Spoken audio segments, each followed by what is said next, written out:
മലയാളി പ്രേക്ഷകർ ഏറ്റെടുക്കുന്ന ഏറ്റവും വലിയ വാർത്തയായി മാറുകയാണ് ജിഷിൻ അമയ പ്രണയം. ജിഷിനും അമയയും ഒന്നിച്ച് ജീവിക്കാൻ തുടങ്ങിയിട്ട് ഇപ്പോൾ 2 വർഷമായിരിക്കുന്നു എന്ന് പറഞ്ഞെത്തിയിരിക്കുകയാണ് ഇരുവരും.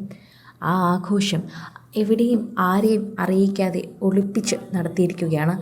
ശരിക്കും പറഞ്ഞാൽ അവരുടെ സന്തോഷം മാത്രം നോക്കിയാൽ പോരെ എന്നുള്ള രീതിയിലാണ് ഇപ്പോൾ 2 വർഷത്തെ ആഘോഷം അവർ നടത്തിയിരിക്കുന്നത്. ജിഷിനും അമ്മയും കൂടി ചെറിയ ഒരു കേക്ക് മുറിച്ചു, പരസ്പരം ബൊക്കെകൾ കൈമാറി, കെട്ടിപ്പിടിച്ചു, കവിളിൽ നല്ല ചൂട് ചുംബനങ്ങൾ നൽകി, സമ്മാനങ്ങൾ കൈമാറി, അവരുടെ നായക്കുട്ടിക്കും കുറച്ച് മധുരം കൊടുത്തു. ഇങ്ങനെ ആഘോഷകരമാക്കിയിരിക്കുകയാണ് അവരുടെ 2 വർഷം. ഇത്രയും അധികം സിമ്പിളായി ആഘോഷിക്കാൻ പറ്റുമോ എന്ന് ശരിക്കും പറഞ്ഞാൽ ചിന്തിക്കേണ്ടത് തന്നെയാണ്. ഇപ്പോഴിതാ അമ്മയ്ക്ക് വേണ്ടി ആ മാല കൂടി വാങ്ങിക്കൊടുത്തപ്പോൾ അത് ശരിക്കും സന്തോഷമായെന്ന് പ്രേക്ഷകർ പറയുന്നു. സമ്മാനത്തിൻ്റെയല്ല, അല്ലെങ്കിൽ വിലയുടേതല്ല, മറിച്ച് അതിന് സമയം കണ്ടെത്തി അതിൽ സ്നേഹം നിറച്ചു. അതാണ് ശരിക്കും പറഞ്ഞാൽ ജിഷിൻ ചെയ്തത്. അതിനത്രമാത്രം വേദനയല്ലെങ്കിൽ അത്രമാത്രം സങ്കടമില്ലാതെ ആ ദിവസങ്ങൾ കൊണ്ടുപോയി.